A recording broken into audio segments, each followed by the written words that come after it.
Welcome to the Climate Hive Show. What do you solve? My name is Kevin Drolle, aka Kedro, and I'm here with my Climate Hive co-founder and co-host Mike Higgins, aka Higo. And we have an amazing guest today, one of our very own Alex Ghenis. And if you don't know Alex Ghenis, well, you're in for a special treat today. Alex Ghenis is a writer, speaker, consultant, and advocate at the intersection of climate justice and disability rights. After sustaining a spinal cord injury at the age of 16, he pursued a BA in geography and an MPP at UC Berkeley, where he immersed himself in campus disability rights community and began focusing on climate change and the built environment. In 2014, Alex launched the New Earth Disability Initiative at the World Institute on Disability, WID, creating blogs, white papers, and workshops that address key issues from disaster preparedness to accessible urban design, specifically for people with disabilities. Over 6 years at WID, he co-managed grant-funded projects like disaster shelter training with the Red Cross and the Bay Area Transportation Accessibility Studies. In 2020, Alex transitioned to private consulting through Accessible Climate Strategies, serving clients across climate resilience and disability inclusion. In 2023, he co-founded Climate Hive, a business development consulting agency supporting climate tech businesses and nonprofits to improve storytelling and impact. And beyond consulting, Alex sits on California's Integrated Climate Adoption and Resiliency Program, Technical Advisory Council, and the Bay Area Climate Adaptation Network's Equity Working Group, helping shape inclusive resilience policy. A prolific communicator, Alex has spoken at conferences like the National Pioneers, contributed to New Mobility magazine, Health News, Environmental Health News, the Union of Concerned Scientists, and the International Organization for Migration. His work emphasizes adaptive climate justice, ensuring people with disabilities are active agents in climate planning and adaptation. And I have to say, before I turn it over to my good man Higo, that Alex and I met on LinkedIn. I was reaching out to people, and he just opened my eyes so much. I just never thought about climate and disability. And so I am so thrilled to have this conversation today. We love Alex, and we're going to learn from a lot from him. So I will hand it over to you, Higo, to kick off the show. Alex has such a bio. I mean, if he were to read my bio right now, it would take like 4 seconds. So, you know, you're very involved, you're very passionate, you're committed, you're action oriented, you don't hold back. Um, why don't you take us through, that story that you're involved in, all those things around this idea of disability and creating this equality and these rights, because of your own story.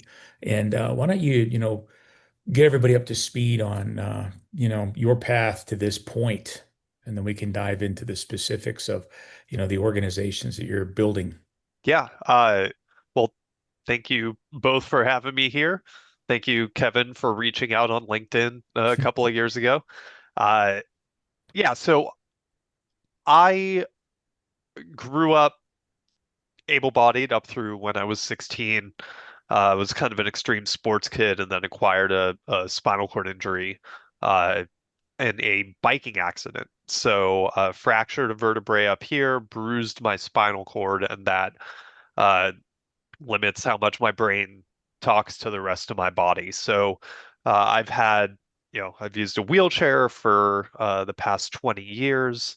I have limited arm control. I have some arm control, but not all of it. And I learned soon after that, actually, it was the Youth Leadership Forum up in Oregon, went to the state capitol as youth, learned about disability activism. And I applied to UC Berkeley, which I applied to because UC Berkeley is the home of the modern disability rights movement. And also, it had independent living programs for freshmen. Live in the dorms, we provide care attendants, we help you apply to Medicaid and hire your own attendants, learn how to live independently, manage finances, manage a team of folks that help you out on a day-to-day basis. And other universities just didn't have that. So Mm. when I got accepted, that was kind of a slam dunk decision for me to go over to Berkeley. When I got there, there was already a pretty solid crew of disability advocates at the school and then also out in the community. And in the community, I'm talking like OG advocates that were involved in the passage of the Section 504 of the Rehabilitation Act, which if you go back, watch the documentary Crip Camp, you'll find out all about that, and the sit-in that they did in San Francisco. These are people that did the Capitol crawl, going up the steps of the Capitol back in the 90s to fight for the Americans with Disabilities Act. So a lot of people around there really taught me about disability community, the independent living movement, disability rights, the need for kind of a constant struggle to fight for them. And I'll say, when we're talking about the constant struggle, we're seeing it now with the attacks on Medicaid, right? This is a constant fight.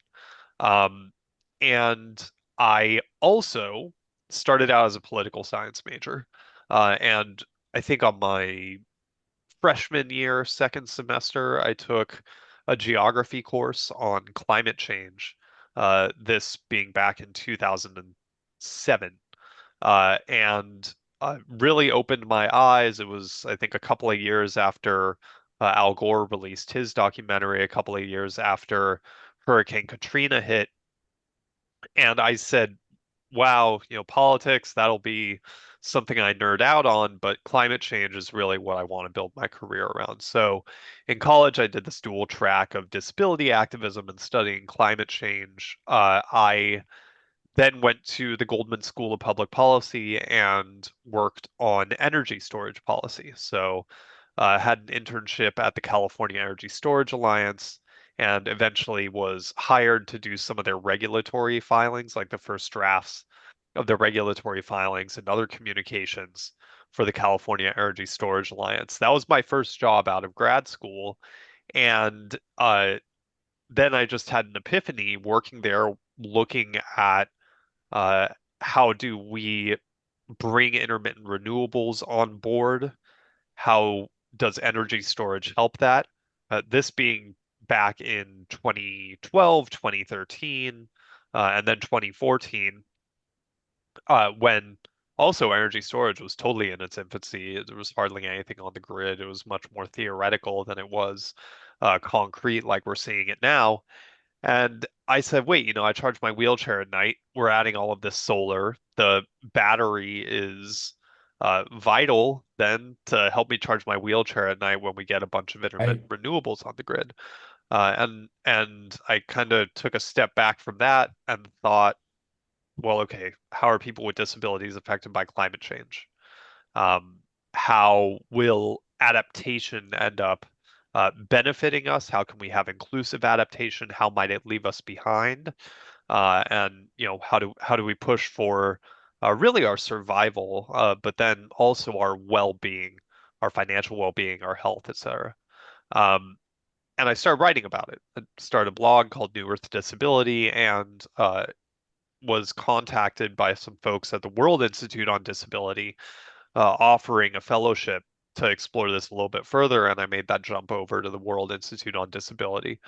Worked there for 6 years before I started Accessible Climate Strategies, and a bunch of the writings that Kevin went through, I put out while I was over there at WID.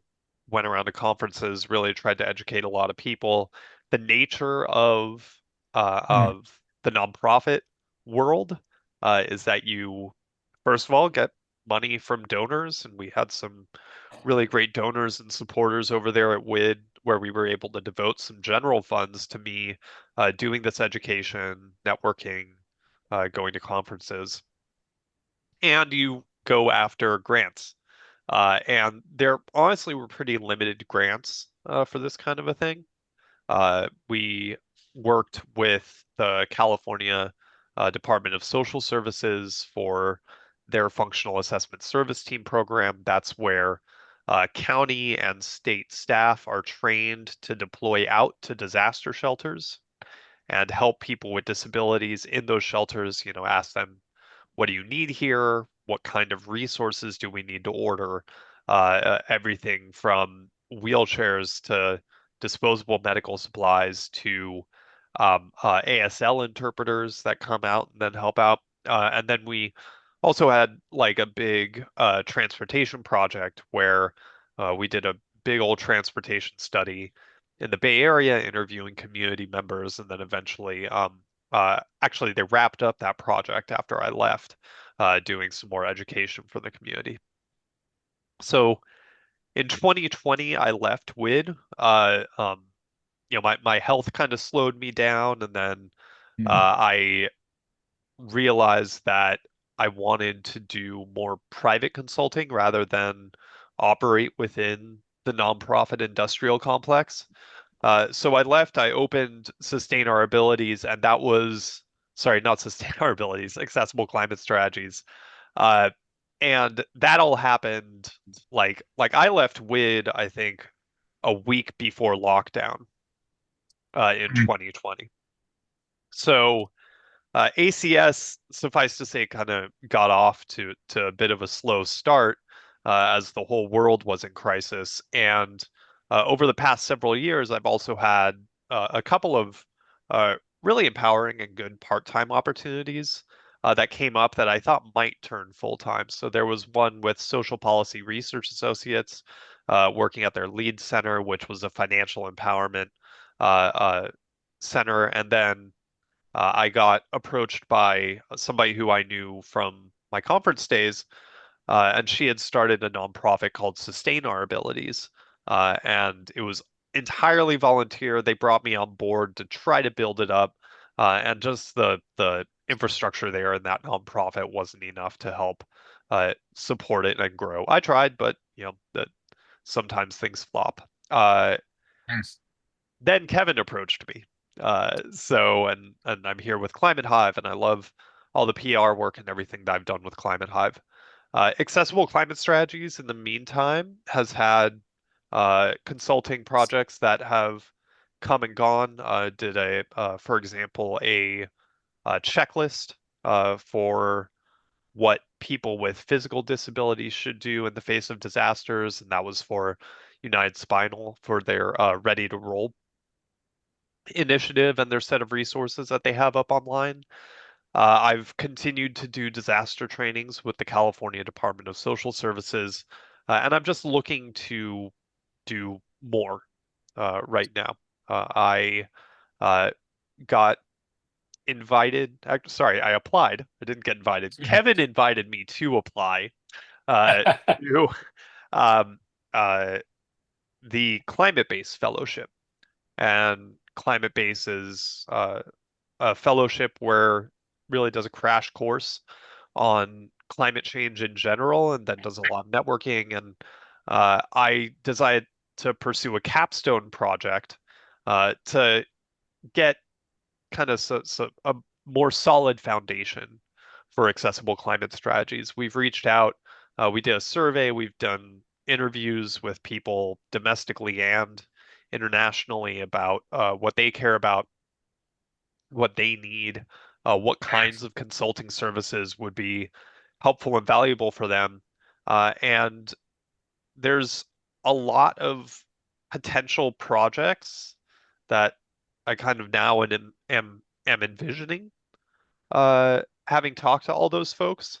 Um, I think the biggest thing that we're going to end up doing is trainings and education and Yeah. kind of train the trainer sort of trainings around disability and climate change in general, and then for specific disabilities and for specific climate impacts. There's other things also. I've done white papers before. I enjoy writing, like kind of the technical aspect of putting those together. And there's certainly demand for climate and disability related white papers. There's um, uh, demand for maps and other data products. So if we can kind of pull together a little bit of a GIS team, then that would be fantastic. So this is what I'm looking at going forward. I'm really Yeah. looking forward to it. And Yeah, that's where we are. that's That's quite the journey. One of the things that you said um, struck me, and I wanted to see because the show, of course, is like, hey, what do you solve, Alex? What are you solving? And uh, you mentioned Hurricane Katrina, like as Yeah, in your discussion, and I was reading that like half the deaths of Hurricane Katrina were people with disabilities or chronic health conditions. And I yeah, think, one of the things that people don't realize in the climate um, space with extreme weather events, like as more and more extreme weather events happen, is that the front lines of that are people with disabilities. And I thought it'd be Yeah. helpful if you could talk about kind of how you see that, how you see your work impacting that, your understanding of this, the scope of this problem. And I'm also curious, why don't more people talk about this? Like it just seems like it's a non-issue. Is it because people don't have a disability and they're just not thinking about it? So, but yeah, I would love to get your take on sort of like this, you know, weather events, disability, people being on the front lines, these kinds of things. yeah. I mean, first laying out the problem there is that when climate disasters hit, people with disabilities, there's certain physiological things that put us more at risk, right? If there's an extreme heat event, a lot of people don't have good thermoregulation. If there's flooding and somebody can't swim to safety, obviously that puts them in greater danger.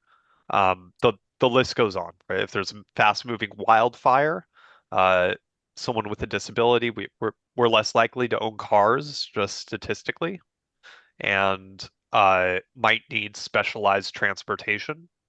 So evacuation from something like a wildfire might be incredibly difficult.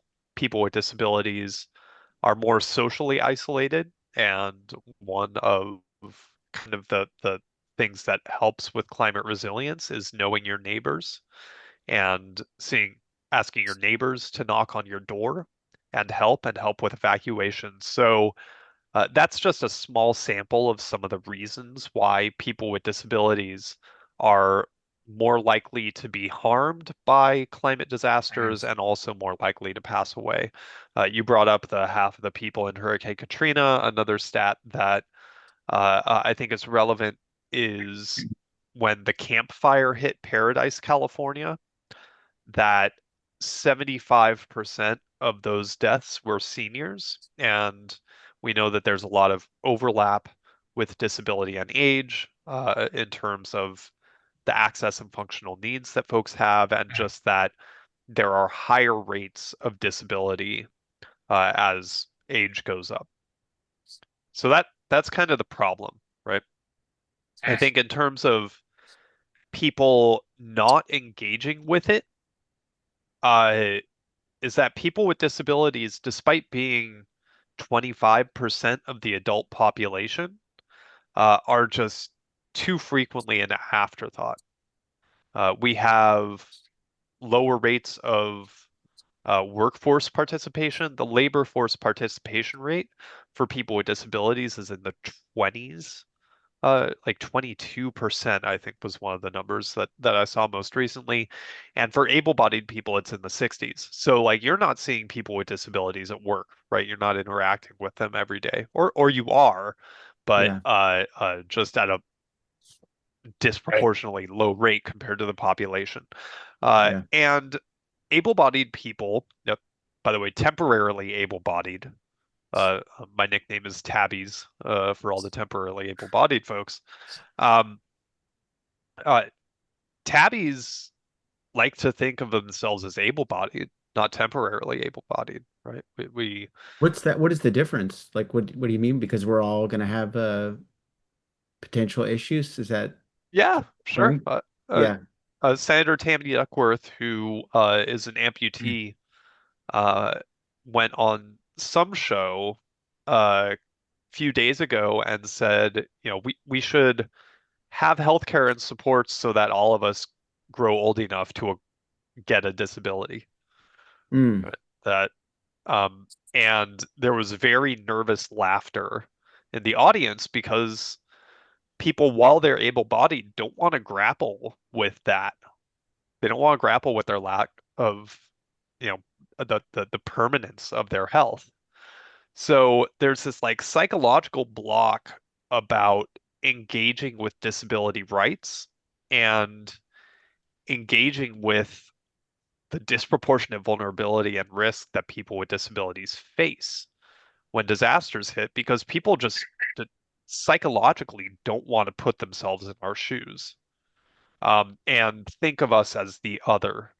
Um, I'm using kind of blanket statements here, but that's uh, a big part of the problem itself. And then if you're not engaging with that, then you're less likely to address the disproportionate harm that people with disabilities face, and to try to minimize that, to try to improve it, to fight for it, to be an ally, to fight alongside us. So that's what I'd say the big problem is, and then that results in insufficient policies and insufficient supports.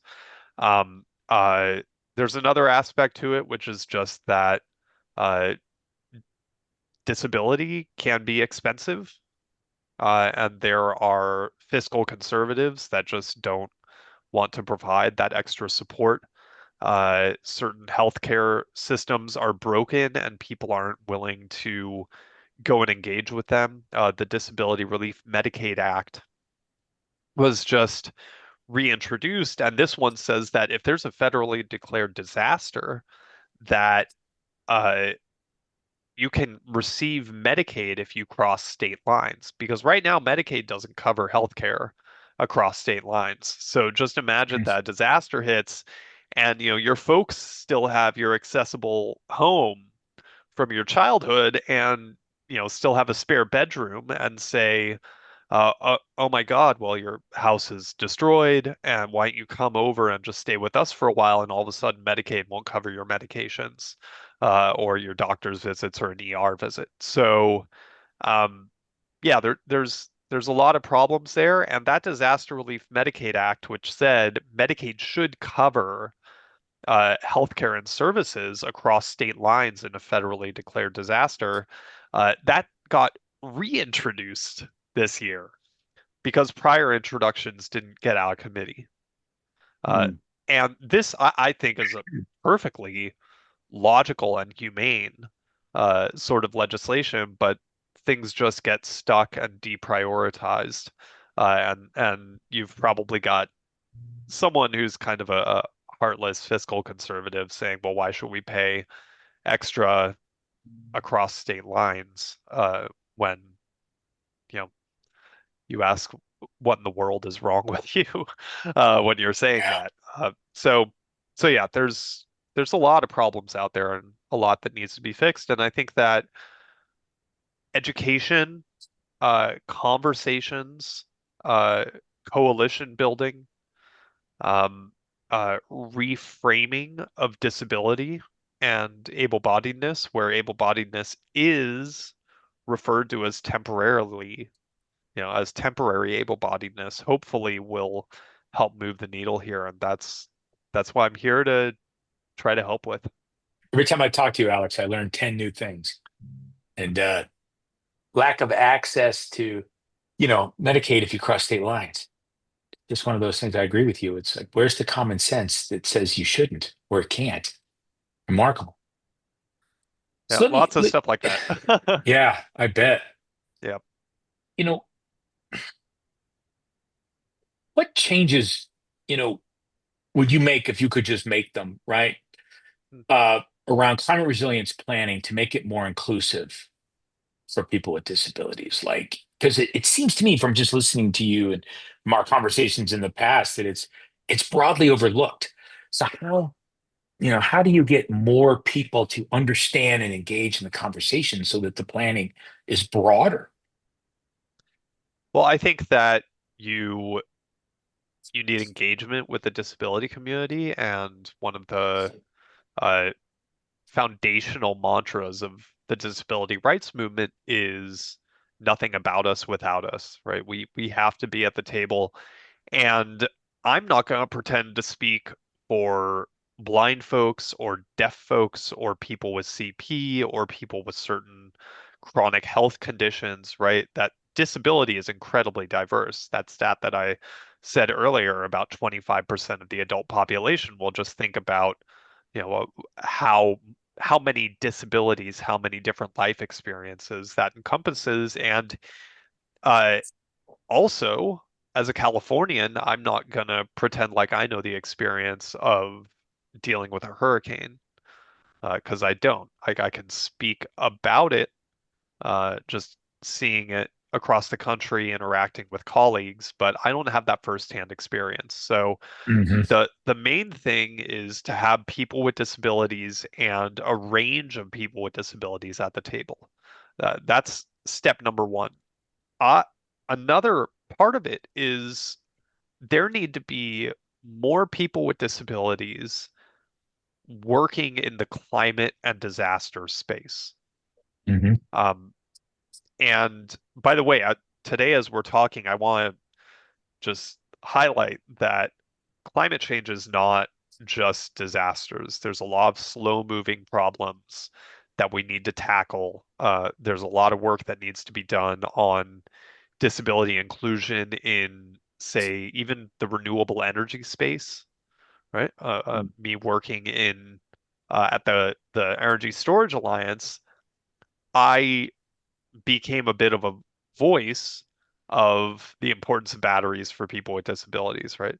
And quickly moved over to the World Institute on Disability. But I think people with disabilities need to be working in these spaces and not just in disability and climate nonprofits, not just in disability and disaster nonprofits, but actually working in the government agencies, working in the climate justice nonprofits, branching out and having more conversations from the inside. Because, like in the intro, you mentioned that I'm on the equity working group for the Bay Area Climate Adaptation Network. Going to those meetings, going to the broader BayCan meetings, uh, I was the only, and I say was because uh, I'm doing most things remotely now, but I'm thinking back to a lot of the bigger in-person gatherings, and I was the only person that used a wheelchair and one of the few people that presented as having a disability and was the only disability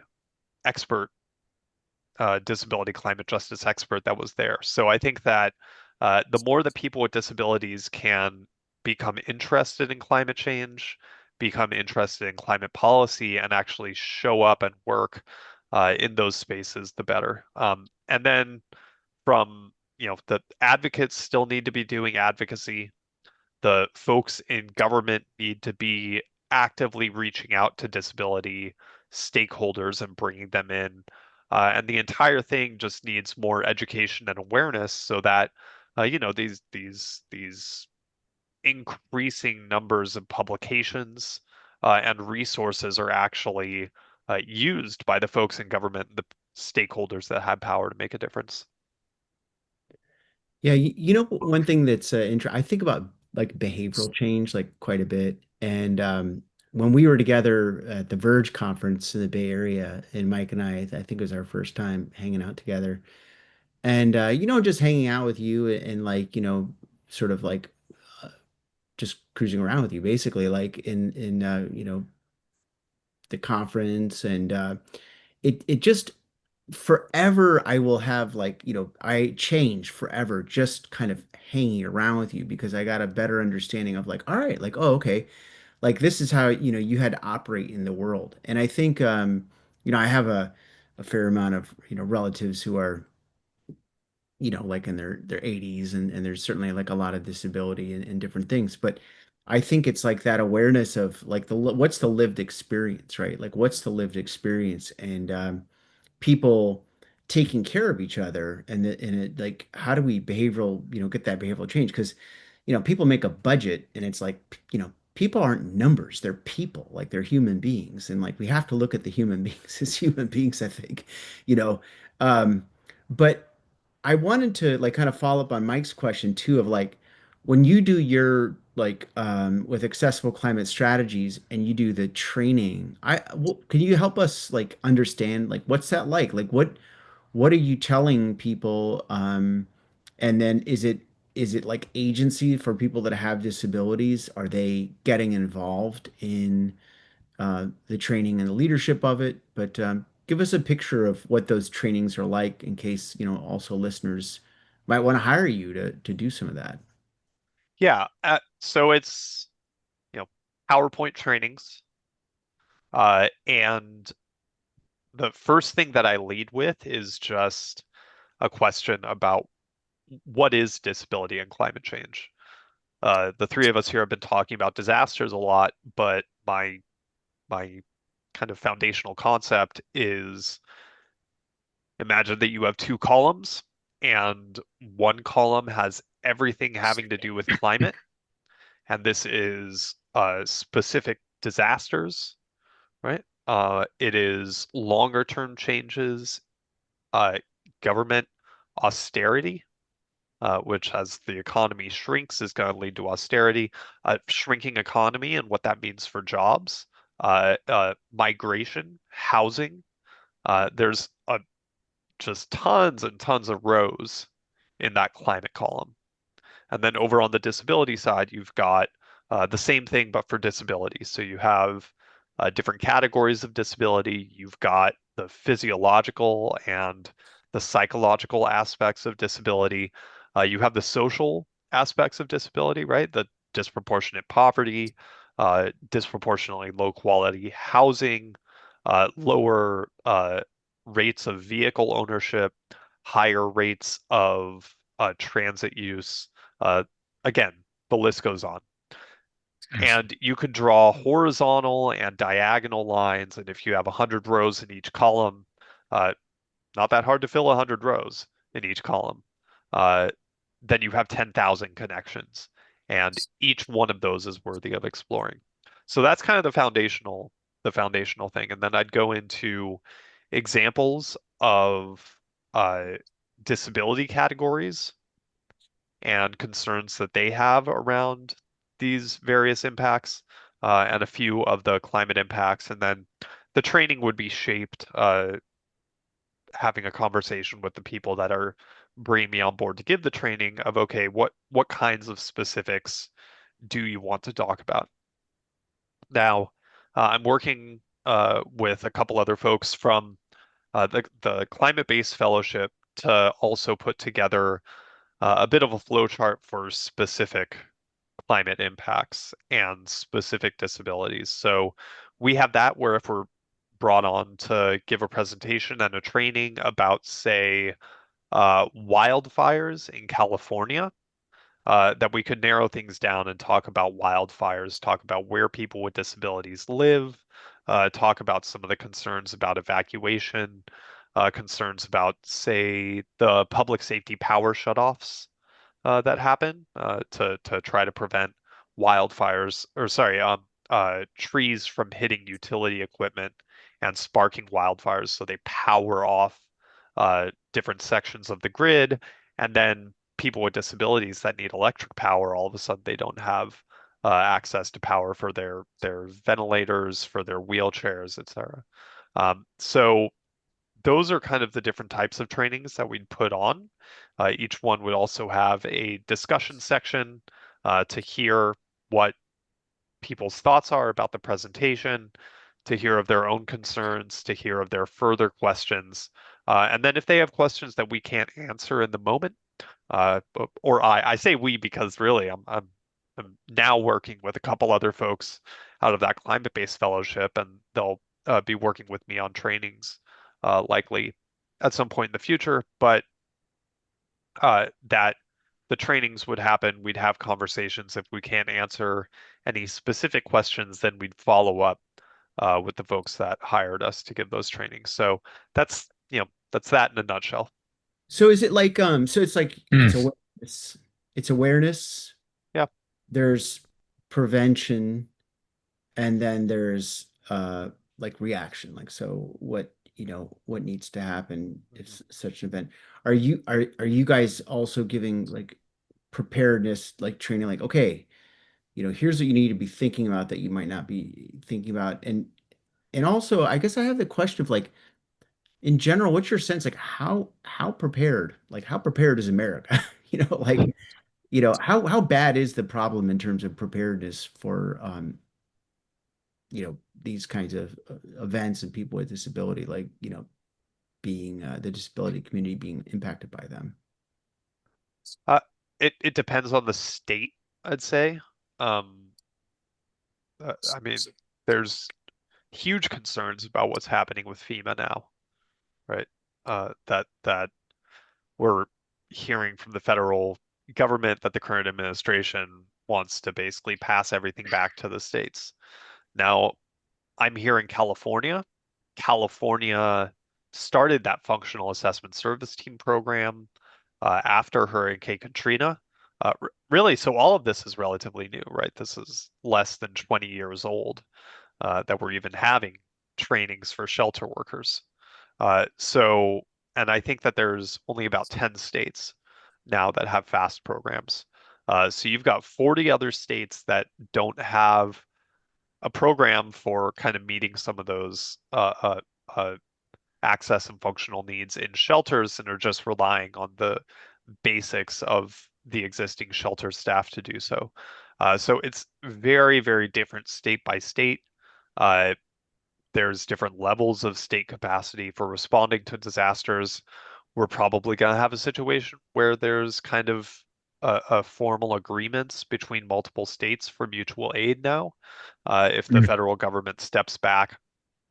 And at the individual level, people with disabilities are forced into poverty and then absent state capacity are asked to do more, right? So let's say you're in a state where you can't have more than $2,000 to keep Medicaid.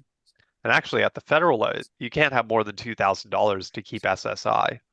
A Uh, month yeah, a month. No, you can't have $2,000 in assets. Yeah, in So, assets. Yeah. in yeah. assets. And that number hasn't changed since 1980. It would be about $7,700 today. Wow. But it hasn't changed in what's that, 45 years, adjusted for inflation. So you can't have more than $2,000 to keep SSI, supplemental security income, right? This is for low income people with disabilities, or sorry, low asset people with disabilities, and people with disabilities without a work history where they might be able to get Social Security disability income that allows you to have more assets. So, and then there are in tons of states, you can't have more than $2,000 in the bank to keep Medicaid. Some states have higher asset limits. California went up to 130,000, then went up to nothing, and now it's clawing it back to 130,000. So some people Mm. are going to lose Medicaid because they have too many assets. Um, people are financially strapped. Not all people with disabilities, but a disproportionately high percentage, and then are asked to do more. Right? Here I am when I was putting together that checklist for United Spinal, I'm just racking my brain about, okay, what are the things that an individual with a disability would need to do to prepare for a disaster? And it ended up being just a really, really, really long checklist that would be uh, overwhelming for anybody, and then overwhelming for someone who's financially strapped. So, we're not in a great place, uh, Mm. but there are a lot of really fantastic disability advocates that are fighting for better policies, right? Are fighting for things like the Disaster Relief Medicaid Act, and are trying to improve the state of affairs. I hope that answers the question enough. Feel free to get No, at that me was a if I'm very, missing anything. I couldn't imagine you missed anything. That was a very comprehensive answer. You know, clearly many things wrong, Yeah. and so much is needed. When you're looking at this, and you've been involved in this and you're really involved in this. And that gives you access. You see a lot, and you hear a lot. You probably see a lot of stories, hear a lot of stories. Sure, it's something. So, what gives you hope in all this, and in your involvement, in your inclusion in it? You've gone so far as to start your own consulting agency, right? So, Yep. what gives you hope when you're looking this landscape? I okay, so when you're saying I started this consulting agency, if you search online for disability climate consultant, it's accessible climate strategies, and then it's the World Institute on Disability. And WID does consulting, but they do it almost entirely around disasters, right? Their climate focus is disaster readiness and response. I try to take a little bit of a step back and say, okay, Hmm. well, uh, why do we have disproportionate risk for wildfires? And you can map out where people with disabilities live and tie that, like in California, you could tie it to the housing crisis.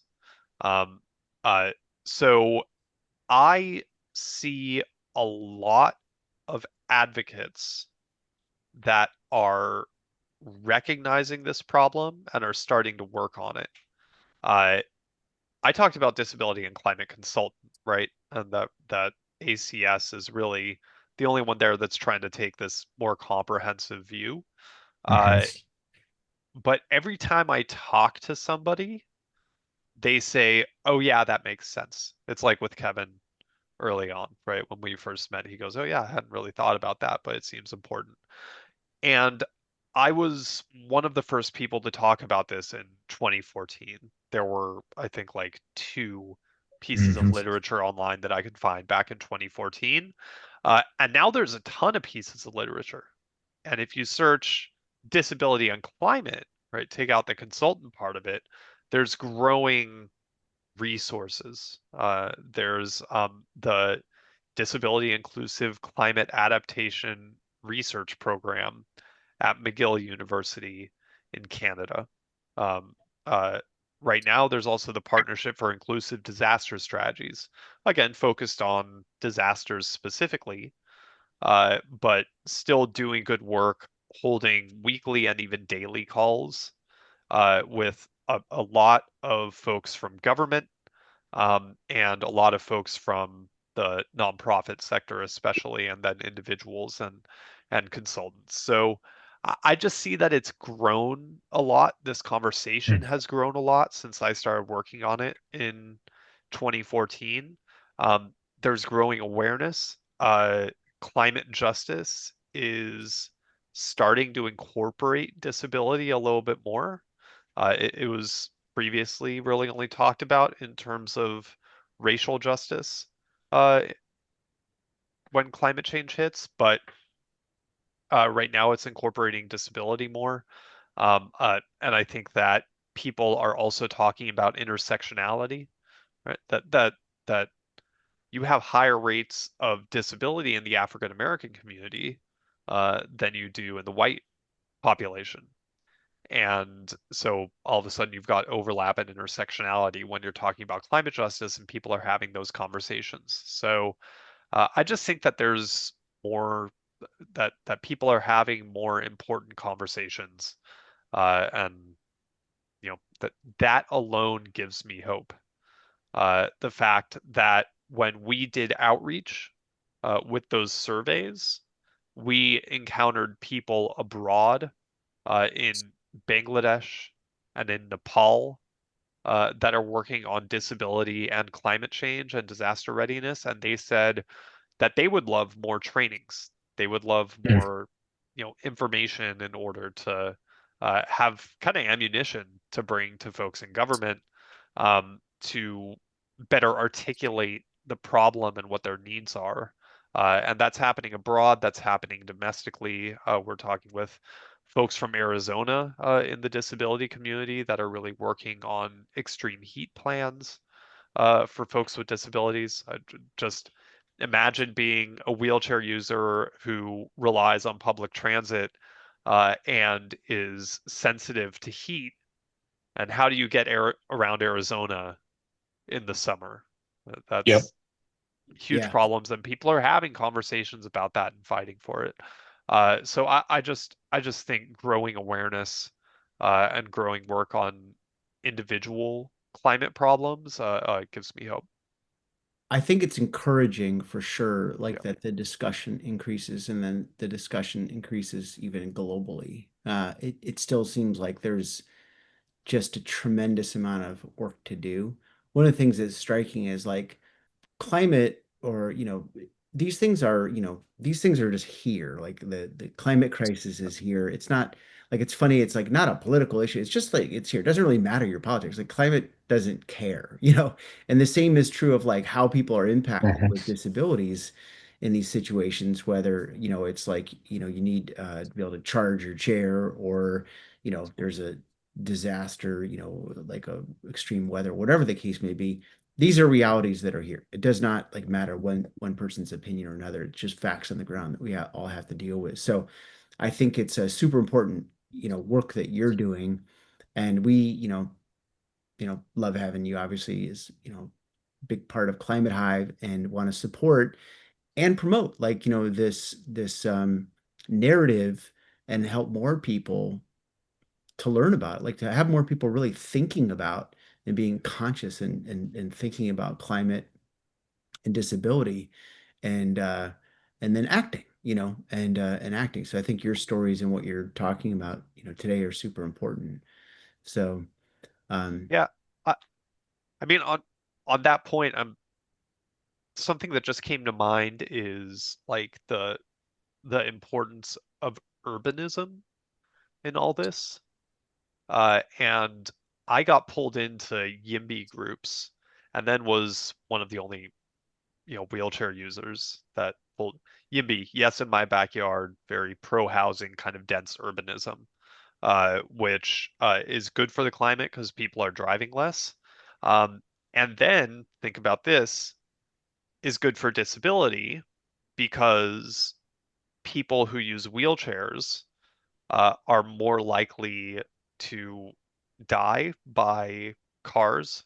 So the more that we can shrink car usage in urban environments, the better. And then um, uh, just car crashes create disability. Car crashes are the number one cause of spinal cord injury, Mm. right? Followed by gunshots and falls in hmm. the United States.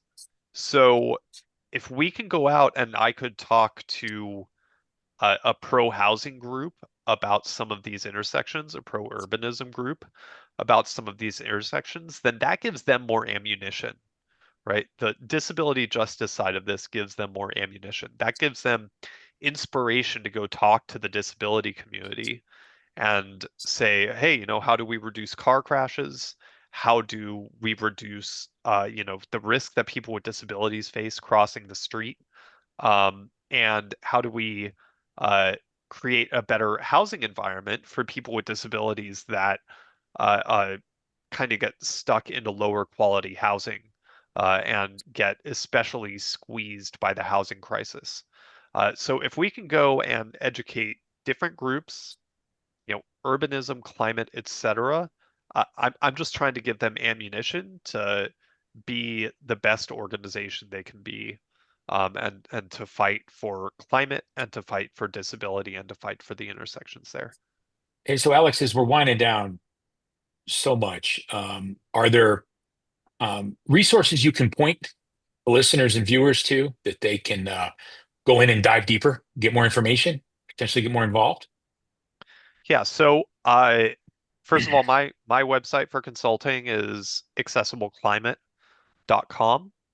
I have some resources there. We're working on a website revise, and hopefully that'll be a really good resource for folks. Back when I was at Sustain Our Abilities, sustainourabilities.org/resources has a really, really full set of resources on all sorts of different disability and climate topics. And I have a newsletter, Disability YIMBY, So that's disabilityimby.com. And I just try to, bring forward relevant news and then articulate what some of these connections are. So those are a few of them. If anybody's interested in joining the Partnership for Inclusive Disaster Strategies, that's a good coalition, and that's disasterstrategies.org. And you don't have to have a disability. You can hop on there, join their weekly call to understand kind of what's going on in the country. So those are a few that would be good for deeper dives. Well, Alex, thank you so much. We always learn a ton from you, and we're so happy to have you as part of the Climate Hive family. We feel very fortunate, and hopefully, a lot of people engage. I think this is super important stuff you're doing. So check out Alex, everybody, and we'll see you next time. Yeah, thanks for having me.